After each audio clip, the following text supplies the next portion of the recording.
Well, thank you very much. It's an honor to be here. What a great place. What a great place, but more importantly, what great people. I want to thank His Royal Highness, the Crown Prince, for that incredible introduction. He's an incredible man. Known him a long time now. There's nobody like him. Thank you very much. Appreciate it very much, my friend. And it's a tremendous honor to return to this beautiful kingdom and be welcomed back with such extraordinary generosity and warmth. I've never forgotten the exceptional hospitality showed to us by King Solomon, who's just, we talk about a great man. That is a great man. That is a great man, a great family. Now, that visit took place exactly 8 years ago. The graciousness of the royal family and the Saudi people is really unsurpassed, no matter where you go. Let me also thank the countless ministers, government officials, business leaders, and distinguished guests for that warm welcome. Very warm, and I know so many of you. I'd like to call out all of your names, but we have a lot of problems. We'd be here for a long time. We don't want that, so don't be upset. With this historic state visit, we celebrate more than 80 years of close partnership between the United States and the Kingdom of Saudi Arabia. Ever since President Franklin Roosevelt met with King Solomon's father, King Abdul Aziz, aboard the USS Quincy in 1945, the U.S.-Saudi relationship has been a bedrock of security and prosperity. Today we reaffirm this important bond, and we take the next steps to make our relationship closer, stronger, and more powerful than ever before. It is more powerful than ever before.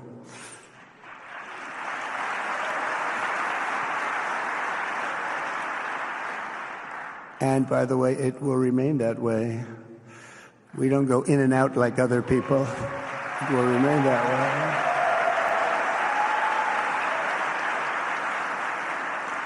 I've come this afternoon to talk about the bright future of the Middle East, but first let me begin by sharing the abundance of good news from a place called America. In less than 4 months, our new administration has achieved more than most other administrations accomplish in 4 years or even 8 years. We've actually done, for the most part, more. The day I took office, we inherited, thank you. Thank you. The day I took office, we inherited a colossal invasion on our southern border, an invasion like you'd never want to see here. Nobody should ever want to see it. But within weeks, we slashed illegal border crossings to an all-time low, down 99.999%. That's good, even for this great gentleman standing right in front of me. That's a good number. We had hundreds of thousands of people. They came in at the same time last year. And last month, we had, in this massive border, 3 people that got in. That's quite a difference. And we have no choice but to get a lot of the people that came in because they were not the best people. They were, in many cases, very bad people. We're getting them out. We're getting them out very fast. We're bringing them back to where they came from. We have no choice. After years of military recruiting shortfalls, enlistments in the U.S. Armed Forces are now the highest in 30 years because there is such an incredible spirit in the United States of America. We have tremendous spirit again.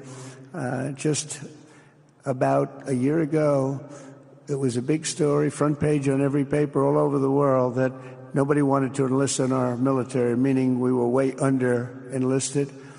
And just last week it came out that we had the strongest enlistment. They say 30 years, but probably it's maybe ever. They don't go back that far. It's the best, and that includes police officers, firemen, everything else. There's a great spirit in the United States right now. A brand new poll from Rasmussen just showed that the number of Americans who believe the nation is on the right track, they have a right track, wrong track, is now the highest in over 20 years.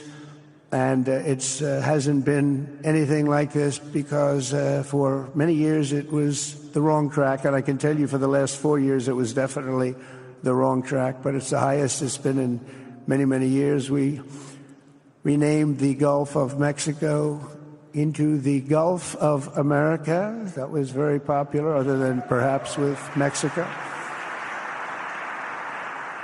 And most importantly for the people in this room, the days of economic misery under the last administration are rapidly giving way to the greatest economy in the history of the world. We are rocking. The United States is the hottest country, with the exception of your country, I have to say, right? I'm not going to take that on. No, Mohammed, I'm not going to take that on. Wouldn't that be a terrible thing if I made that full statement? But I will not do it. You're hotter. At least as long as I'm up here, you're hotter. But groceries, gasoline, energy, and all other prices are down with no inflation. We have no inflation in a few short weeks. Renamed the Gulf of Mexico into the Gulf of America. That was very popular, other than perhaps with Mexico. And most importantly for the people in this room, the days of economic misery under the last administration are rapidly giving way to the greatest economy in the history of the world. We are rocking. The United States is the hottest country, with the exception of your country, I have to say, right? I'm not going to take that on. No, Mohammed, I'm not going to take that on. Agreed. Renamed the Gulf of Mexico into the Gulf of America. That was very popular, other than perhaps with Mexico. And most importantly for the people in this room, the days of economic misery under the last administration are rapidly giving way to the greatest economy in the history of the world. We are rocking. The United States is the hottest country, with the exception of your country, I have to say, right? I'm not going to take that on. No, Mohammed, I'm not going to take that on. Wouldn't that be a terrible thing if I made that full statement? But I will not do it. You're hot. Days of economic misery under the last administration are rapidly giving way to the greatest economy in the history of the world. We are rocking. The United States is the hottest country, with the exception of your country, I have to say, right? I'm not going to take that on. No, Mohammed, I'm not going to take that on. Wouldn't that be a terrible thing if I made that full statement? But I will not do it. You're hotter. At least as long as I'm up here, you're hotter. But groceries, gasoline, energy, and all other prices are down with no inflation. We have no inflation in a few short weeks. We've created 464,000 brand new jobs. Think of that. It's almost 500,000 jobs created just in a matter of weeks. We just reached a historic trade agreement with the United Kingdom, and over the weekend we reached a breakthrough agreement with China. Both outstanding deals. China's agreed. We have to get it down. We have to get the little details down. And Scott, you're going to work on that very hard, but China's agreed to open up to the United States for trade and everything else. But they have to do it, so we'll see what happens. But we had a very, very good meeting with both of those countries. We are cutting 10 old regulations for every new regulation. We're getting rid of all of the red tape that is so many, frankly, countries, as they get older, they develop a lot of red tape, and we're getting rid of it. We're getting rid of it at record levels. And I'm pleased to report that the United States Congress is on the verge of passing the largest tax cut and regulation cut in American history. We think we're in good shape to get that. And if we get that, that will be like a rocket ship for our country. In the first quarter of the year, the investment in America was up an astounding 22%. More than $10 trillion of new investments have been announced or are coming just since the election on November 5th. So think of that. In a very short period of time, we have over $10 trillion, and it could be much higher than that. Not everybody comes to the White House to have a news conference that they're going to be opening up in America, but they're all coming in at numbers that we've never seen before. If you take a look at other presidencies, they wouldn't do $1 trillion sometime in years. We did this in essentially 2 months because you have to say we got into office and they gave me about a month to clean up and fix up the Oval Office. And after that, we started working. And the money is pouring in, the jobs are pouring in, the companies are pouring into our country like we've never seen before. There's never been anything like it. And we let other people tariff us into losing a lot of money and a lot of jobs, and now we're tariffing them.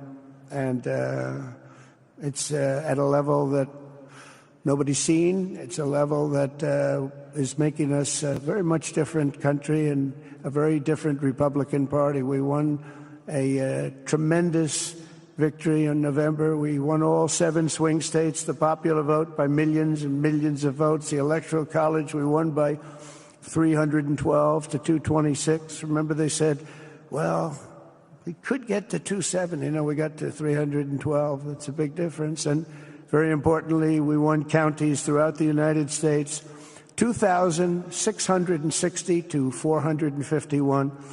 That's why when you look at a map, they're all red. The whole country is red.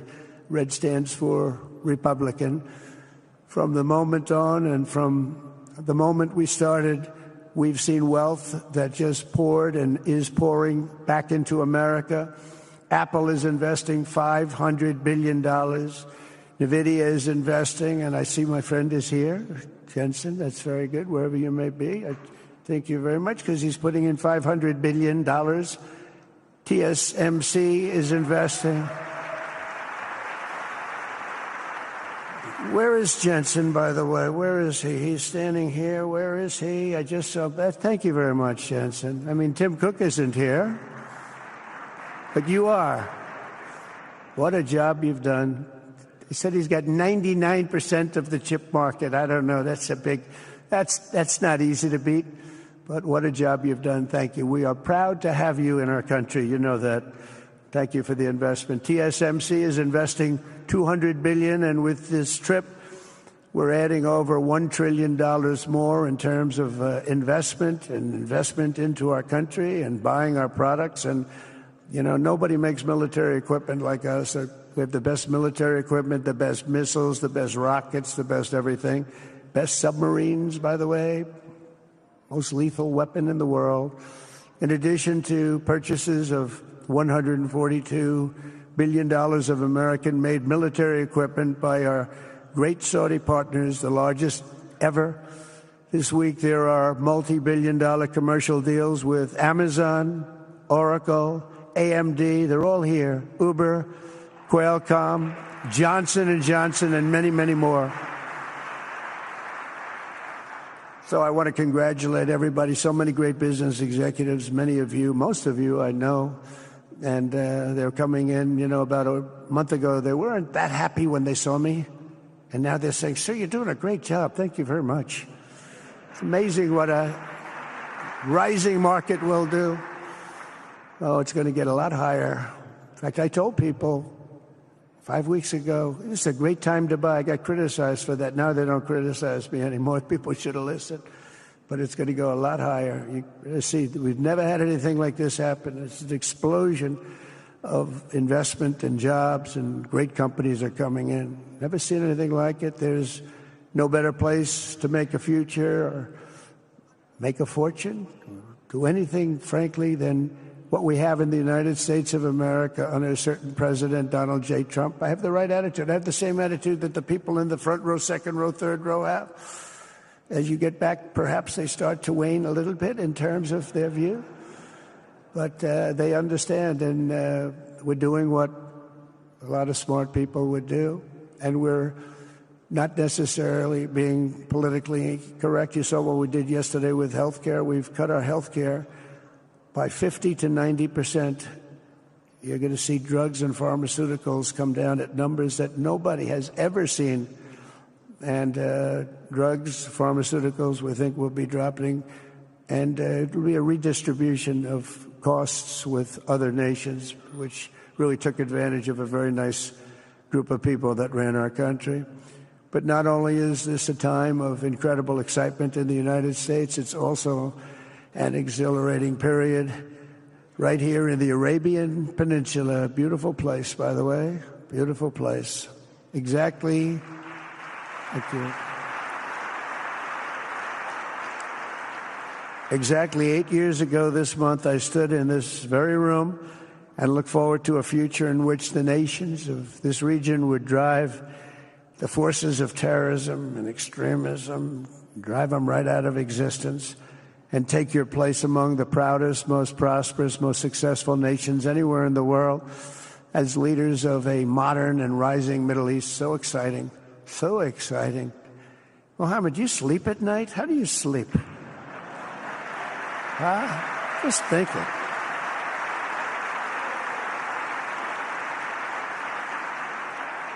What a job. He tosses and turns like some of us.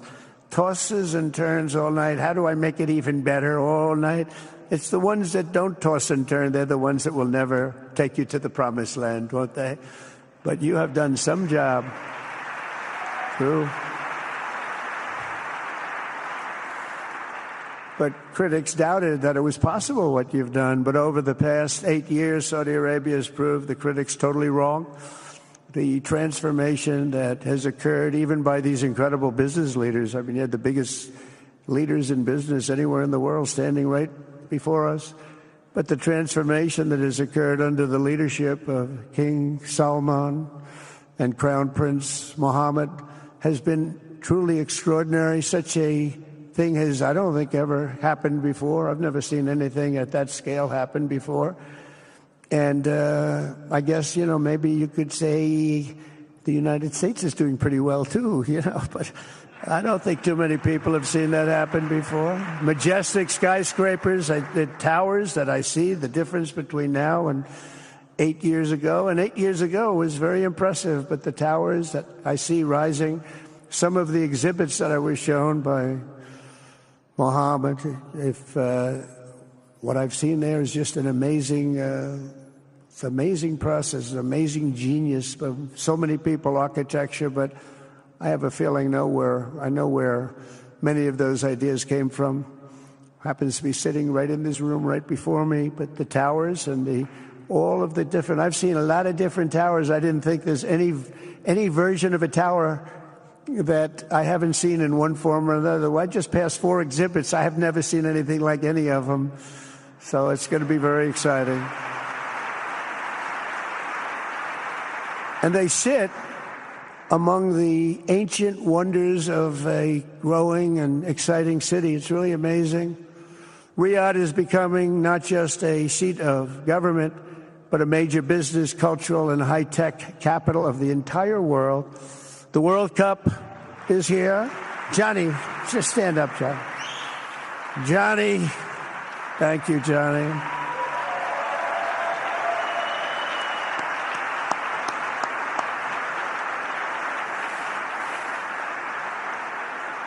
Great job, Johnny, great job. But the World Cup and the World Expo will soon be coming here, just like the World Cup is coming to the United States. It's going to be really exciting next year. The engines of Formula One racing now roar through the streets of Jeddah in a historic milestone. Other industries recently surpassed oil.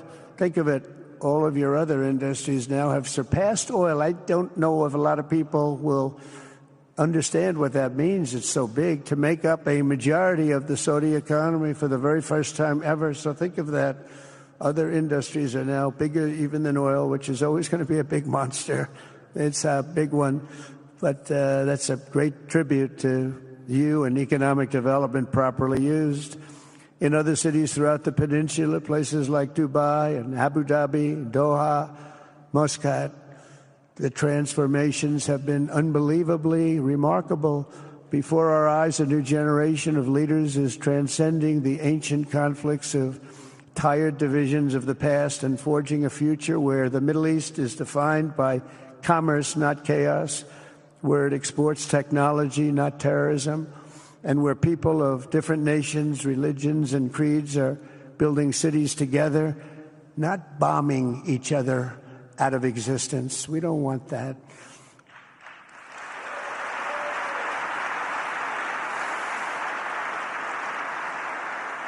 And it's crucial for the wider world to note this great transformation has not come from Western interventionists or flying people in beautiful planes giving you lectures on how to live and how to govern your own affairs. No, the gleaming marvels of Riyadh and Abu Dhabi were not created by the so-called nation builders, neocons, or liberal nonprofits like those who spent trillions and trillions of dollars failing to develop Kabul, Baghdad, so many other cities. Instead, the birth of a modern Middle East has been brought by the people of the region themselves, the people that are right here, the people that have lived here all their lives, developing your own sovereign countries, pursuing your own unique visions and charting your own destinies in your own way. It's really incredible what you've done. In the end, the so-called nation builders wrecked far more nations than they built, and the interventionists were intervening in complex societies that they did not even understand themselves. They told you how to do it, but they had no idea how to do it themselves. Peace, prosperity, and progress ultimately came not from a radical rejection of your heritage, but rather from embracing your national traditions and embracing that same heritage that you love so dearly.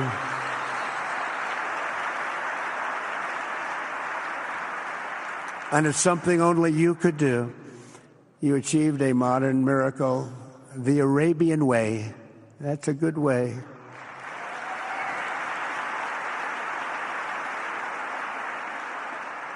Today, the Gulf nations have shown this entire region a path towards safe and orderly societies with improving quality of life, flourishing economic growth, expanding personal freedoms, and increasing responsibilities on the world stage.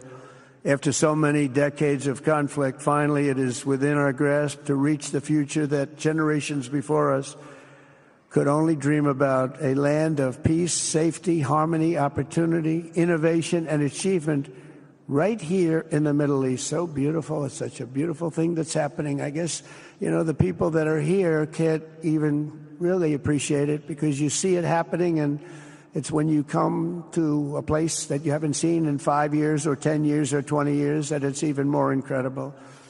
When I left office just over 4 years ago, that future seemed almost impossible, what you've done. Together we had obliterated the killers of ISIS. We wiped them out, terminated its founder and leader, al-Baghdadi. We had healed the divide in the Gulf Cooperation Council. It's a very big deal. And united the nations of the region to stand against the enemies of all civilization. We'd imposed unprecedented sanctions on Iran and starved the regime of resources to fund terror. They were unable to fund anything because they had no money left. They had no money. But the new administration came in and let them have a lot of money, and you saw what happened. It was not money well spent. And with the historic Abraham Accords that we're so proud of, all the momentum was aimed at peace. And it aimed very successfully. It's been an amazing thing, the Abraham Accords. And it's my fervent hope, wish, and even my dream that Saudi Arabia, a place I have such respect for, especially over the last fairly short period of time, what you've been able to do, but we'll soon be joining the Abraham Accords. I think it'll be a tremendous tribute to your country, and it will be something that's really going to be very important for the future of the Middle East. I took a risk in doing them, and they've been an absolute bonanza for the countries that have joined. The Biden administration did nothing for 4 years. We would have had it filled out. But it will be a special day in the Middle East with the whole world watching when Saudi Arabia joins us, and you'll be greatly honoring me, and you'll be greatly honoring all of those people that have fought so hard for the Middle East. And I really think it's going to be something special. But you'll do it in your own time, and that's what I want, and that's what you want, and that's the way it's going to be.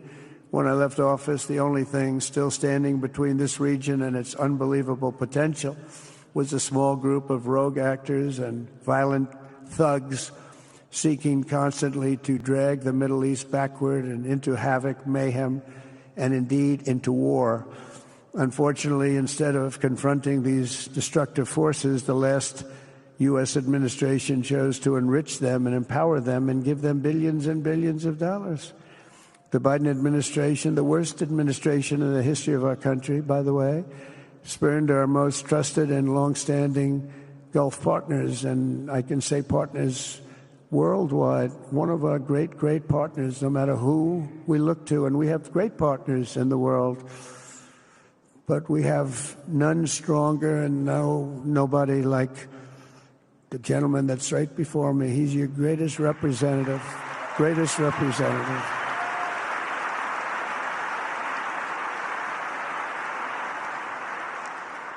And if I didn't like him, I'd get out of here so fast. You know that, don't you? He knows me well.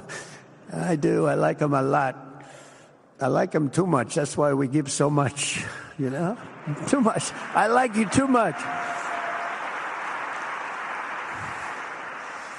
Great guy. They lifted sanctions on Iran in exchange for getting nothing, and sent the regime tens of billions of dollars to fund terror and death all over the world. And they laughed at him. They laughed at our leader. And they're still laughing at our leader. They thought him a fool. And they made nothing but trouble ever since, including the funding of October 7th, one of the worst days ever in the history of the Middle East. Horrible day. Biden removed the Houthis from the list of foreign terrorist organizations, even while missiles and drones were being launched right here at your beautiful city of Riyadh, and launched at ships if they happened to be sailing in the wrong location. The Biden administration's extreme weakness and gross incompetence derailed progress toward peace, destabilized the region, and put at risk everything we had worked so hard to build together.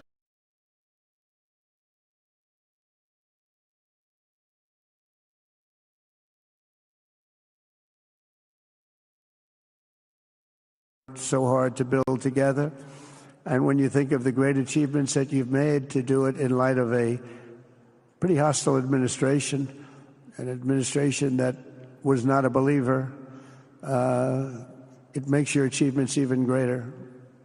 Makes them even greater, you know that. But in a few short months since taking office, we have achieved the swift return of American strength at home and abroad, now working with the vast majority of people in this region who seek stability and calm. Our task is to unify against the few agents of chaos and terror that are left and that are holding hostage the dreams of millions and millions of great people. The biggest and most destructive of these forces is the regime in Iran, which has caused unthinkable suffering in Syria, Lebanon, Gaza, Iraq, Yemen, and beyond. There could be no sharper contrast with the path you have pursued on the Arabian Peninsula than the disaster unfolding right across in the Gulf of Iran. Think of that. They wanted to name it that. I said, they're not going to let them do that. Do you mind if I stop that? I stopped it. We're not going to let that happen.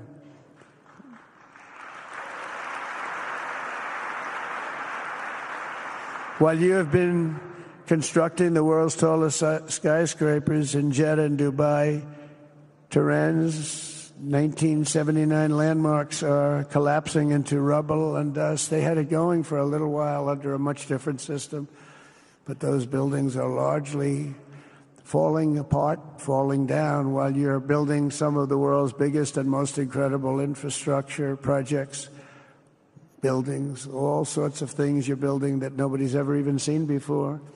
Iran's decades of neglect and mismanagement have left the country plagued by rolling blackouts lasting for hours a day.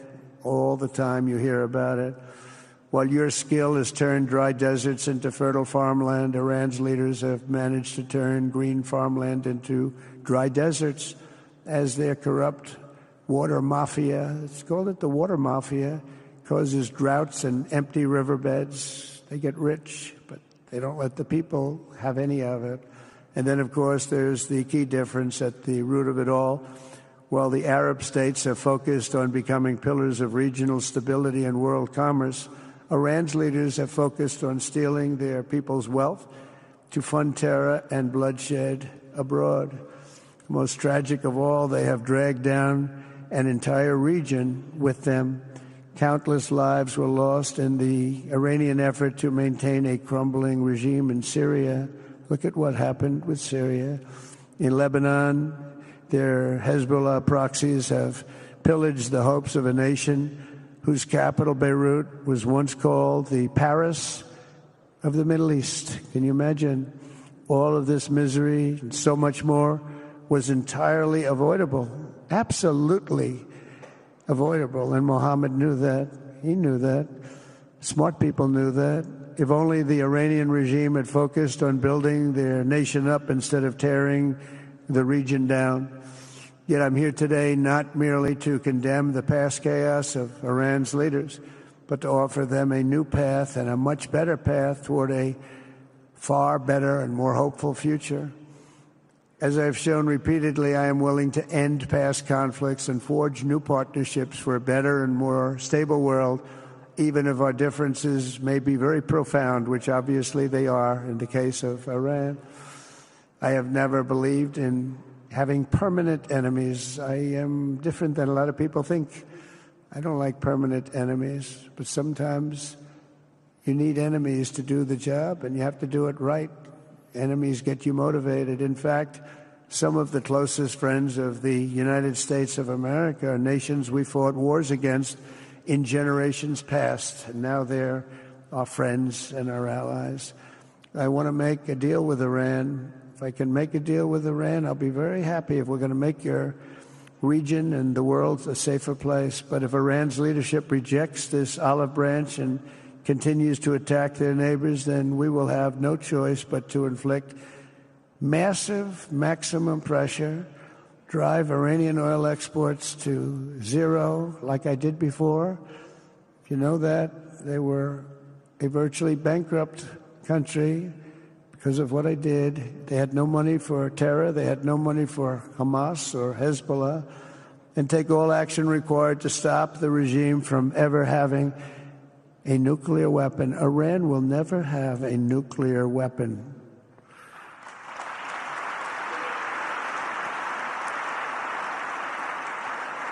But with that said, Iran can have a much brighter future, but will never allow America and its allies to be threatened with terrorism or nuclear attack. The choice is theirs to make. We really want them to be a successful country. We want them to be a wonderful, safe, great country. But they cannot have a nuclear weapon. This is an offer that will not last forever. The time is right now for them to choose. Right now, we don't have a lot of time to wait. Things are happening at a very fast pace. They're happening right here. They're happening at a very fast pace. So they have to make their move right now, one way or the other. Make your move. As I said in my inaugural address, my greatest hope is to be a peacemaker and to be a unifier. I don't like war.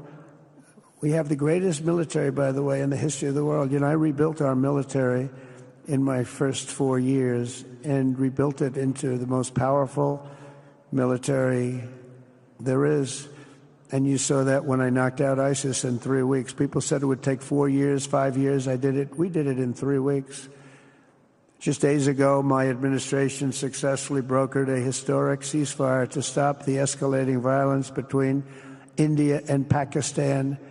And I used trade to a large extent to do it. I said, fellas, come on, let's make a deal. Let's do some trading. Let's not trade nuclear missiles. Let's trade the things that you make so beautifully. And they both have very powerful leaders, very strong leaders, good leaders, smart leaders. And it all stopped. Hopefully it'll remain that way, but it all stopped. I was very proud of Marco Rubio and all of the people that worked so hard. Marco, stand up. What a great job you did on that. Thank you, J.D. Vance, Marco. The whole group worked with you, but it was a great job. And I think they're actually getting along. Maybe we can even get them together a little bit, Marco, where they go out and have a nice dinner together. Wouldn't that be nice? But we've come a long way, and it could be, millions of people could have died from that conflict that started off small and was getting bigger and bigger and bigger by the day. I've also been working relentlessly to end the terrible bloodshed between Russia and Ukraine, and very importantly, talks are being held in Turkey later this week, probably on Thursday, and they could produce some pretty good results. Our people are going to be going there. Marco's going to be going there. Others are going to be going, and we'll see if we can get it done. 5,000 people, young people for the most part, soldiers from Ukraine, soldiers from Russia. They're not from here and they're not from the United States, but they're souls. They're souls. I think usually, mostly, they're young, beautiful souls that left their parents waving goodbye, left their brothers and sisters. Goodbye, I'll see you soon. And they got blown to pieces. 5,000 on average a week are dying. And people are dying elsewhere in the region, but tremendous numbers like we haven't seen since World War II are dying, and I want to stop it. I want to stop it. It's a horrible war. Would have never happened if I were president. That's a war that would have never happened. October 7th would have never happened if I were president, because Iran had no money to pay Hamas or anybody else. They had no money. They were not looking to take care of them. They had to take care of themselves. They had no money. We stopped their oil effectively with the embargoes and sanctions. But let me take this opportunity to thank the Kingdom of Saudi Arabia for the constructive role that you've played in facilitating the Ukraine talks. And it really is, you've been amazing. You've made everything available to us. Thank you very much. Thank you. And if we get that settled, we'll pay a special tribute to what you've done. You really did lay a great groundwork. Thank you very much. Appreciate it. The West should not be dragging itself backward into another endless war in Europe, yet another endless war. We should stop the killing and work together to address the biggest long-term threats as one unbeatable team. Think of us as an unbeatable team. I mean, when you look at what you've done here, that's much more difficult than stopping stupidity. Think of it. It's stupidity. What you've done is much more difficult, and you did it better than anybody else has ever done it. As President of the United States, my preference will always be for peace and partnership whenever those outcomes can be achieved. Always. It's always going to be that way. Only a fool would think otherwise. In recent years, far too many American presidents have been afflicted with the notion that it's our job to look into the souls of foreign leaders and use U.S. policy to dispense justice for their sins. They loved using our very powerful military, and now it's really the most powerful it's ever been. We just are getting a budget approved, $1 trillion, highest budget we've ever had in history for military, $1 trillion. And we're getting the greatest missiles, the greatest weapons. And, I hate to do it, but you have to do it because we believe in peace through strength. You have to have the strength, otherwise bad things could happen. But hopefully we'll never have to use any of those weapons. Seems to be an awfully big waste of money if you're never going to use them, but hopefully we'll never have to use them because the destructive power of some of those weapons are like nobody's seen before. I believe it is God's job to sit in judgment, my job to defend America, and to promote the fundamental interest of stability, prosperity, and peace. That's what I really want to do. I will never hesitate to wield American power if it's necessary to defend the United States or to help defend our allies.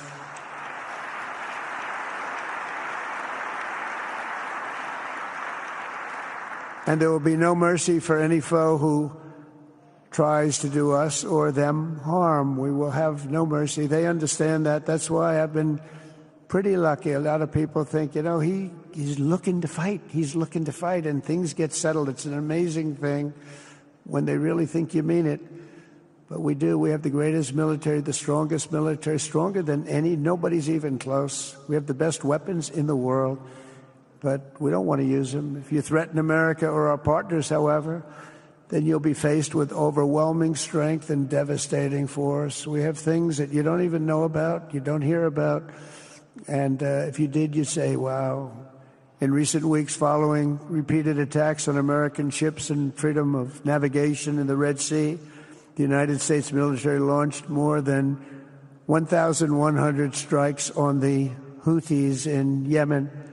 As a result, the Houthis agreed to stop. They said, we don't want this anymore. It's the first time you've heard that from them, too. They're tough. They're fighters. But just days ago, we were asked to cease targeting commercial. They were not going to be targeting commercial ships in any way, shape, or form, or anything American.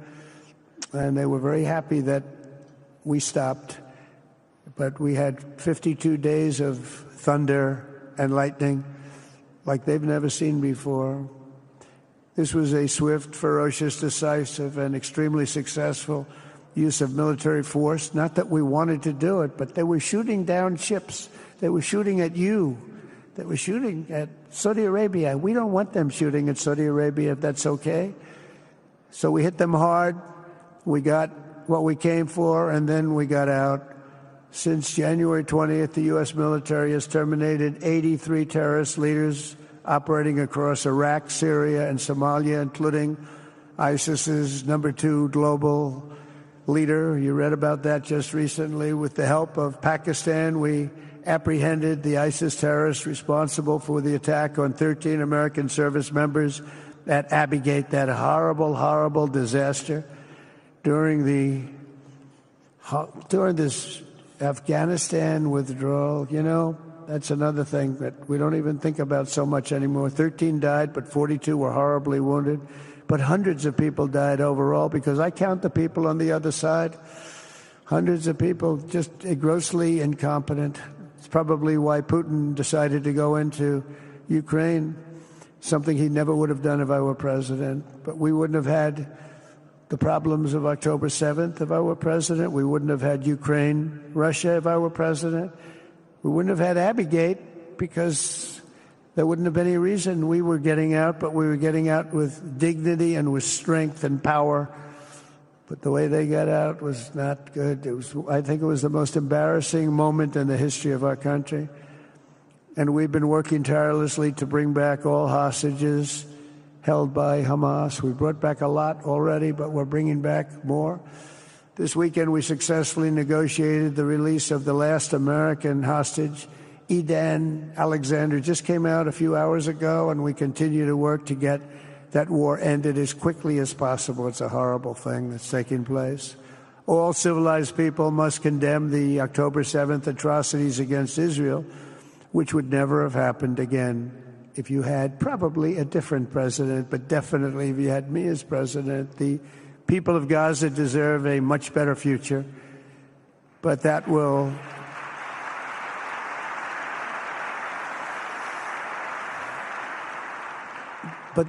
or can not occur as long as their leaders choose to kidnap, torture, and target innocent men, women, and children for political ends. The way those people are treated in Gaza, there's not a place in the world where people are treated so badly. It's horrible. After years of suffering, two of the nations most ravaged by terror are finally beginning to end their long nightmares under the new generation of leaders. In Lebanon, where a friend of mine has just become the ambassador. He's going to be great. I said, that could be a very dangerous job. He said, I was born there. I'm Lebanese. I love that country. I said, but it's very dangerous. This is a friend of mine from New York. I said, but it's very dangerous. Are you sure you want to do it? I never thought of him as being a warrior, but he is a warrior. He loves his country. He said, if I'm injured or die, I'm dying for a country that I love. He grew up there. It's horrible what's happened in Lebanon, but you have a great ambassador, I can tell you that. In Lebanon, which has been endlessly victimized by Hezbollah and their sponsor, Iran, a new president and prime minister have brought the first real chance in decades for a more productive partnership with the United States, and we're going to work with their new ambassador and everybody else, Marco, and we're going to see if we can really help them out and let them get over that very high grid that they're going to have to get over. My administration stands ready to help Lebanon create a future of economic development and peace with its neighbors. They have tremendous people in Lebanon. Doctors, lawyers, great professional people. I hear it so many times.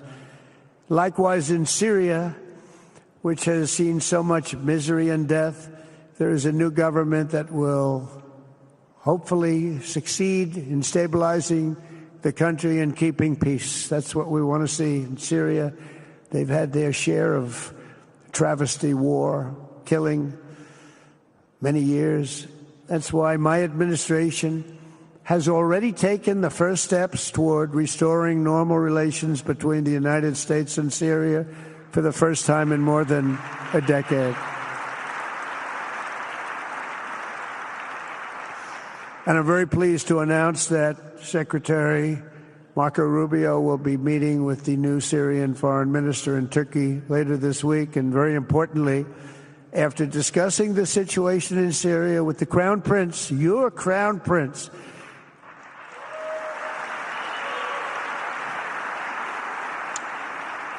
and also with President Erdogan of Turkey, who called me the other day and asked for a very similar thing, among others, and friends of mine, people that I have a lot of respect for in the Middle East.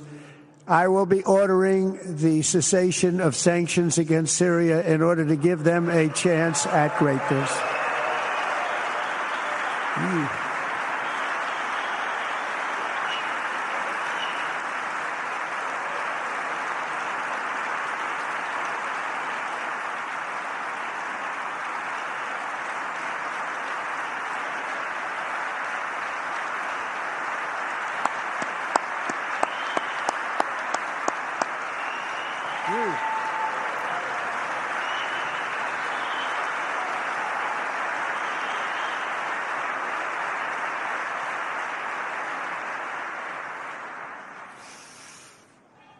Oh, what I do for the Crown Prince. The sanctions were brutal and crippling and served as an important function, nevertheless, at the time. But now it's their time to shine. It's their time to shine. We're taking them all off, and they're going to have, I think they're going to have, based on the people and the spirit and everything else that I'm hearing about. So I say good luck, Syria. Show us something very special like they've done, frankly, in Saudi Arabia. Okay, they're going to show us something special. Very good people. Everywhere we can, my administration is pursuing peaceful engagement, offering a strong and steady hand of friendship to all that will take it in good faith. Together, we have made unprecedented strides and tremendous progress, and we're still just at the dawn of the bright new day that awaits for the people of the Middle East, the great, great people of the Middle East.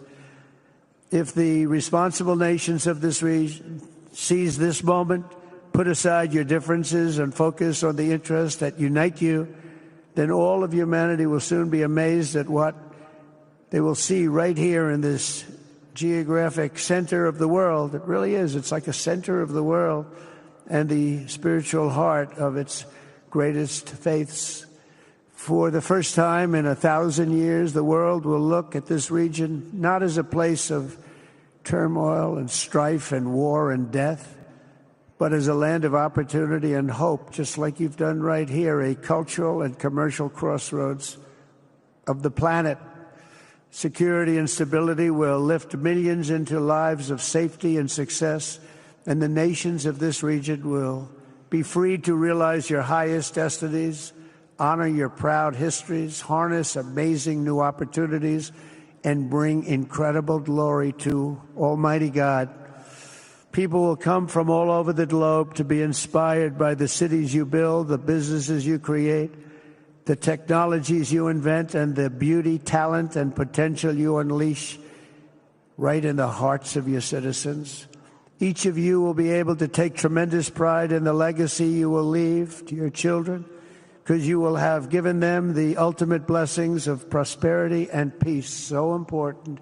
In the United States, we've launched the golden age of America. It's the golden age. We see it. We see it with all that money, trillions and trillions of dollars pouring in, hundreds of thousands of jobs coming in with it. And with the help of the people of the Middle East, the people in this room, partners throughout the region, the golden age of the Middle East can proceed right alongside of us. We will work together. We will be together. We will succeed together. We will win together. And we will always be friends.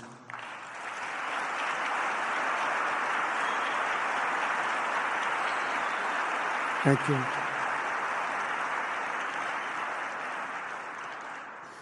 So, Mohammed, I want to thank you again very much for having me. And as a representative of what I think is the greatest nation in the world, we are with you all the way, and you have a tremendous future. Thank you very much.